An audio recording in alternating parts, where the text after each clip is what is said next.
where you scream to watch that, watch this, and I'll dive down through this hairy flesh. Hi, welcome to Watch This. I'm CJ Johnson. A few episodes ago, I gave some of my favourite films of 2016. Jim Flanagan has disagreed with some of my choices. On this episode, he'll tear some of my choices apart. So my favourite narrative feature film of the year was Captain Fantastic. We can't go to Mommy's funeral. We have to do what we're told. We want to see Mom. Grandpa can't impress us. Some say love. Right now, this is your first real test. I reckon it's going to get some Oscar nominations. I think Viggo Mortensen is going to get nominated for Best Actor, and it's probably going to get nominated for Best Original Screenplay for writer-director Matt Ross. We are shooting this a few days before the Oscar nominations are announced, so I will either be proven right or wrong by the time you are seeing this. Anyway, Jim Flanagan disagrees with me about Captain Fantastic. Jim, what's not to love about this incredible movie that has so much to say about parenting and modern America? This is true. Out of a sense of civic duty, I'm going to take issue with a few of your top 10 selections, very politely, but violently. Pro bono Jimbo Forrest. Absolutely. This is definitely one of them. Look, I have really massive issues with this film. I really enjoyed about the first third. I agree that Viggo Mortensen is really, really good. I just find something very phony at the heart of this film. Phony? This film was more honest and had more integrity than almost every other narrative feature film this year. What I dislike is the way that it very finely sets up and defines its lines. And we have the Viggo Mortensen family unit, and then we have the interfering families related to his deceased wife, and the lines to me are just all too clearly defined in this. And then the way that they reconcile those lines, I just didn't buy it at all. And that's my first issue. Okay, just for our audience, just to set it up. Viggo Mortensen is a dad who's brought up his family off the grid in probably Oregon, northwest forests of the United States.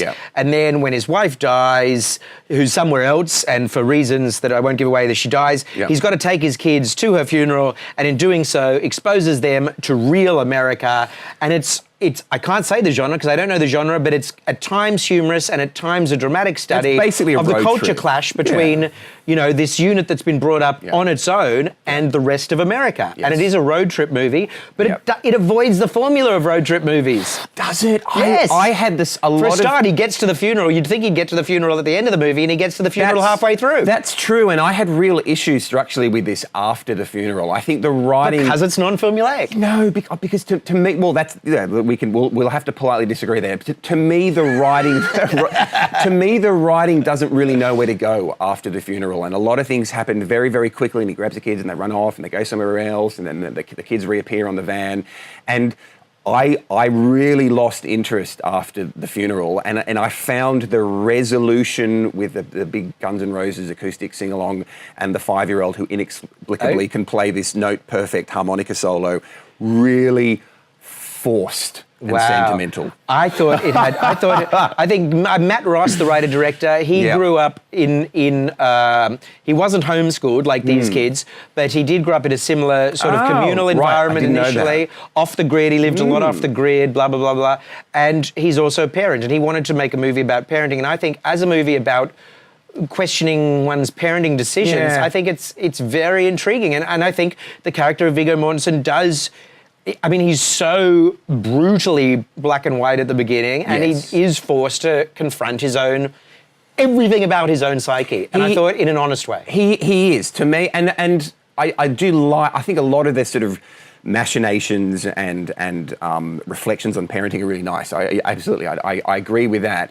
Again, the main pivotal decisions that the Viggo Mortensen character makes in this, I did not believe at all. When he decides that actually they're better with someone else initially, and I know that he rescinds that decision, I just didn't believe it personally. But interestingly, I've had this exact conversation with several other people who also violently disagree with me, and it is interesting the way you're definitely wrong about this. There's no doubt about that. But it is a film that really polarizes people, and reading reviews after I saw it and made up my mind, a lot of people really love this, and it had a standing ovation at Cannes. Yep. A lot of people really hated it as well. Peter Bradshaw wrote some really very dismissive, hard things about this in The Guardian. So it's interesting the way this film polarizes people of very different politics. Or well, I don't think it's got anything to do with people's approaches to the. Well, do you think it's going to be nominated for Vigo and/or for the screenplay? I would be surprised if the screenplay is, although Right. you know,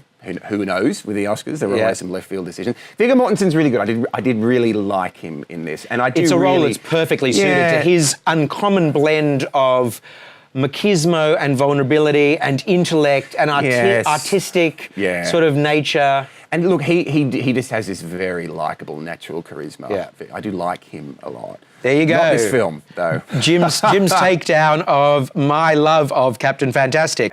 Thanks for putting on this feast. It's all local and organic and non-GMO. So How did you kill those chickens? With an axe or a knife? I didn't have to kill the chickens. They're a rotisserie chicken, so you buy it on it's already dead or cooked on a thing. My second favourite feature narrative film of 2016 was Sing Street. That's great fun. Yeah, it's really fun. Have you kissed her yet? She's got a boyfriend. Pulled off in his car, music blaring. What was he listening to? Genesis. No woman can truly love a man who listens to Phil Collins. I love John Carney's third movie. People say John Carney keeps making the same movie over and over, just with bigger budgets. He made Once, he made Begin Again, now he's made Sing Street. It's about the formation of a band in Dublin in the 80s, and I just loved it. It had me at go, and it had me at the end. It's a beautiful romance, and it's about music and the creation of music in a very, to me, honest and heartfelt way. Jim Flanagan disagrees. And again, yes, civic duty is calling here for Sing Street. Look, Civic duty, my ass. I also really didn't enjoy this film What's not to a to love? surprising These beautiful young men are making music based on Duran Duran. They're making video clips that are funny because they're like inspired by Duran Duran and The Cure. And I mean, I just had a smile from start to finish. I'm smiling just thinking about it. And I guess, and that is exactly what rubbed me the wrong way about this film. You don't like to smile? No. You don't like to have a good time, is your problem? I love films that do that. To me, this is a collection of sections of better films that represent this sort of formation of a band and that kind of classical musical drama trope. I've just seen it done so much better in a lot of other ways. But to even maybe by John Carney. Well, I do agree But, with that kind of sentence that he makes the same. Just because Scorsese made Goodfellas doesn't mean he can't make Casino. That's true. I mean, I agree that John Carney makes one kind of film, which is the creation of, of people getting together and making music. But see, I think Scorsese makes the same good film over and over again. I think John Carney makes the same bad film over and over again. But the biggest issue I had with this is musically, actually. This is a film about a young band who get together in Dublin and are trying to make their way in the sort of new romantics, post-punk musical landscape. What do they call themselves? Modernists. Which is a great name. Yeah.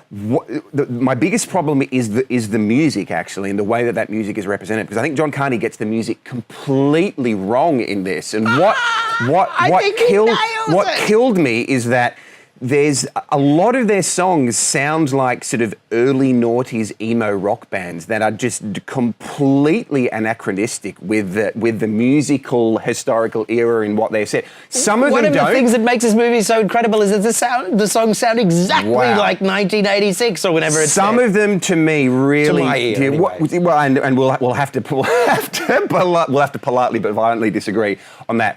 I was constantly distracted by the music that they were apparently playing that they had written themselves. I just didn't buy it, and I don't think he'd done his research properly in terms of making them of that musical. I will concede that I don't believe it's possible that they could have written music that good. But that's poetic license, that's dramatic license. but it felt to me right of the period. Like when they were doing a song inspired by Duran Duran, it felt to me like a rip-off of Duran Duran. When they were doing one inspired by The Cure, it felt to me like a rip-off of The Cure. Yeah. And there's other bands in there, like there's Aha and there's other ones. But you do know more about music than me, and it didn't work for you, the music. No, well, and I don't want to harp on that, but I did see it with someone else who isn't from a musical background, who interestingly had the same response as I did when I saw this at the cinemas, which I found interesting. My other problem with this, and I'm curious if you picked up on this, I just found it a little tonally muddled and inconsistent. There are some really interesting early scenes in the first half of the film that kind of touch on Catholic priests, possibly taking boys away to a bathroom where something horrific is going to happen, and then they just abandon it. And then he's not Ken Loach. And then that priest character is sort of made this sort of wacky, funny caricature later on in the film, and he touches on quite serious things and just kind of abandons them, and then this kind of returns to a much easier kind of light comedy tone in the sort of. I know exactly what you're talking about, exactly, but I think that's his place on the feel-good / realism universe. If you've got Ken Loach here and Disney here, he's neither. He's somewhere here. He wants his films to be set in the real world, but essentially he's making feel-good movies. So they're feel-good movies set in the real world. Yes. And he's not Shane Meadows. It's not This Is It. No, I agree. So I think that's his tone, and I think he's got a unique tone. Yeah, okay, all right. But to me, he touches on some of that kind of Shane Meadows terrain and the disintegrating family unit and the possibly horrific situation at school. And he is bullied by that priest, and it's quite humiliating early on, and it's quite serious. I just think that he just sort of abandons some of those earlier scenes altogether in the second half of the film, and it's just a little tonally muddled to me. I didn't hate this film. Okay. It didn't strike me the way that it. I loved it. I loved it. I mean, to me, it was the feel-good film of the year, and there's nothing wrong with that if it's got integrity, and I felt it had integrity. Okay. Yeah. We will. That is Sing Street, of which we agreed to disagree. It's not exactly the Beatles, is it?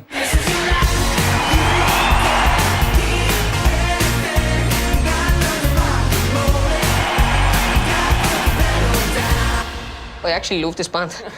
My favourite Australian feature film of the year and my third favourite dramatic feature film of the year was Goldstone, Ivan Sen's follow-up to Mystery Road.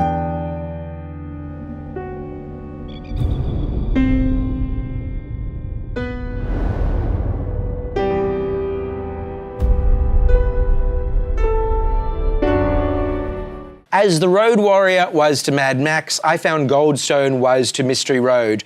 It was essentially a better version, a bigger version, a slightly more thought-out version. You don't really need to see Mystery Road anymore now that Goldstone exists, although they complement each other. He's doing an old-school thing, Ivan Sen. He's taking a detective, in this case that played by Aaron Pedersen, the detective Jay Swan, and giving him what possibly is a series of movies. To me, the most amazing thing is the milieu.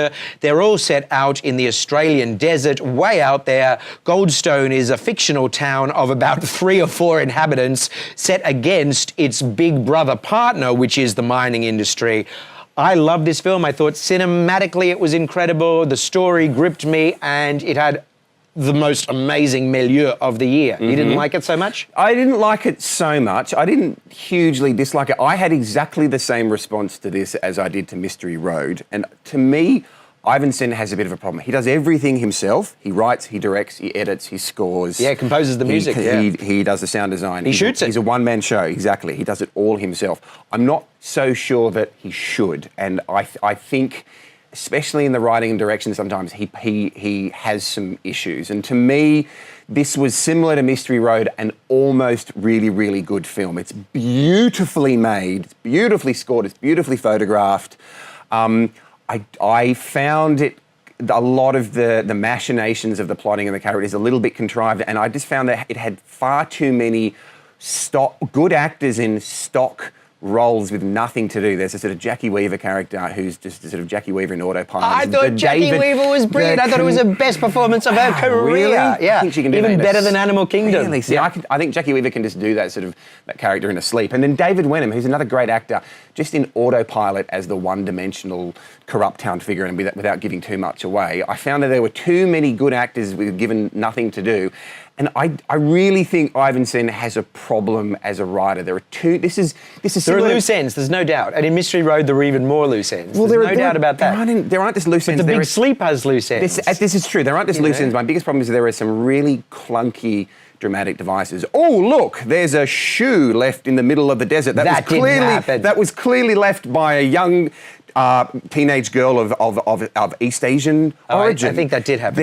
There were just shoe in the middle of the desert. Wow, there were 5 or 6 moments like that where I could just see the levers being pulled on the writing software a little bit too much, and I think it's really close to working similar to Mystery Road, but to me it just doesn't quite get there as a I think piece of cinema. I think you might have convinced me on this one, because 1 from 3. I think that looking back on it, I did see it like about 5 months ago, 6 months ago at the Sydney Film Festival in the beautiful State Theatre on the beautiful big screen with 2,000 people, and I was caught up in its gorgeousness. Yeah. But looking back, there is no doubt that the story has some issues. There's no doubt that on a script level there are issues, and I think I was overwhelmed by the cinematography and the performance of Aaron Peterson, who I just think is brilliant. Who's awesome. I love him. I will concede that it's not the best plotted mystery of all, and in retrospect, compared to some of the other films we're talking about, it has faded a little for me. And look, I'm kind of careful to criticise Ivanson too much, because I really love what he's doing as a filmmaker, and I love...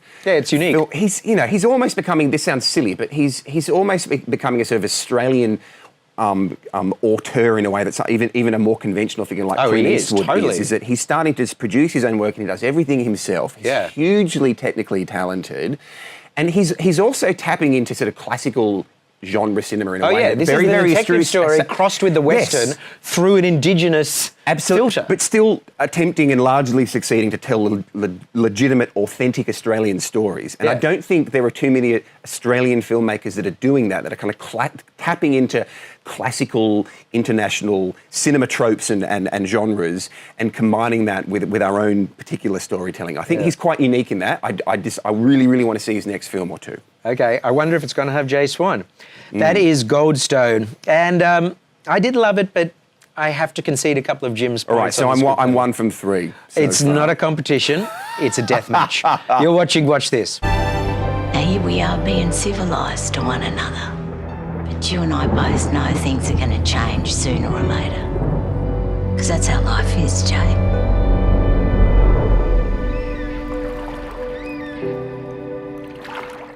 I've received a lot of flack for my top 10 list this year for one title in particular, which is David Brent, Life on the Road. When I left Wernham Hog, I found myself again, and I started to do what I do best, entertain. Keep the noise down. Nah, turn it up. Ricky Gervais's 15 years on look at his character David Brent from his seminal sitcom The Office. The Office, I think we can all agree, was influential in too many ways to mention, in terms of setting up the mockumentary subgenre of sitcoms, the introduction of one of the greatest comic characters of all time in David Brent. He's up there for me with Basil Fawlty, Inspector Clouseau, The Little Tramp, just an incredible comic creation. To me, this film, in looking at him 15 years later, was an astonishing look through him at New Britain and how Britain has evolved. I thought it was great to go back to this character, and a really interesting take, the idea being that The Office really did exist as a documentary series, and David Brent really did become infamous as a big loser. And so when that same fictional documentary crew goes back to look at David Brent 15 years later, he has to contend with life as a kind of tarred person because he became a big loser thanks to the fictional TV series The Office, which we in the real world got as the sitcom The Office, and how it affected his life and how he wanted to become glorified once again by this return to the documentary documentary format and how he tries to embody that by throwing all his money away on a band and going on tour throughout Greater London. I loved it. The music was spot on. The comedy was hysterical. Its depiction of modern day Britain was so precise and incisive and cutting and pinpoint accurate. Jim Flanagan disagreed. Yeah, look, it is an imaginative setup 15 years later, and I can't believe it's been 15 years since The Office was on television, actually.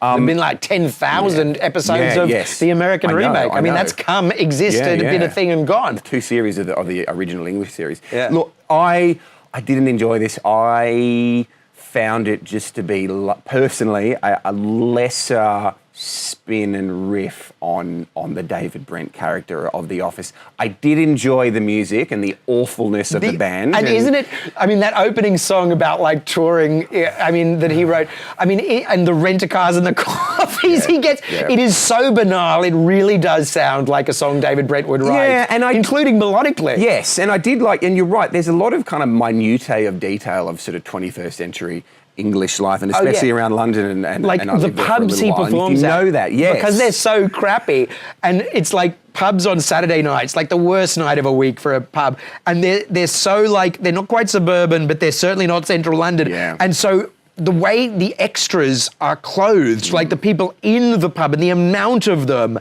and that is just perfect. It's spot on about the banality of like suburban urban England and suburban urban London. That is true, and I think it does that well. My problem is that I think The Office around the margins did that just as well anyway. And so my biggest problem with this film was that there was just nothing that we hadn't seen before in terms of that sort of horrifically grotesque David Brent character that Ricky Gervais can now do in his sleep, half-cut, standing on his head. I don't think so. I think any great comedian will tell you that they can't do it standing on their head, that it does require thought. And I think a lot of people had a problem with this because they thought, why is he doing it? And I think the reason he's doing it is because the world has changed, Britain has changed, and he was able, and also he wanted to examine this character with 15 years of bitter disillusionment behind him, because he thought he was going to become a star when they made this documentary about him, and instead he became like the most hated man in Britain, all on this fictional level. You know what I mean? Yeah. No, look, and I think, you know, I think that's clearly. I mean, he didn't do it for the money. Ricky Gervais is loaded. You know, he did not do it for the money. He did it because he had something to say, and I think he says it.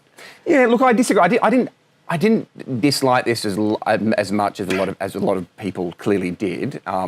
Good. You're not a hater on it. No, I'm not a hater. It is funny, and Ricky Gervais is a really engaging, horrifically funny performer. I mean, just look at that. He's wearing a t-shirt, guys. It's just, to me, there's just nothing new in this that isn't in The Office, or the sort of marginal stuff that he did around that. I loved his relationship with the band that he hires for money in this film, and the way that they just treat him so abysmally. He hires a tour bus, and then they'd make him drive behind the bus. Yeah.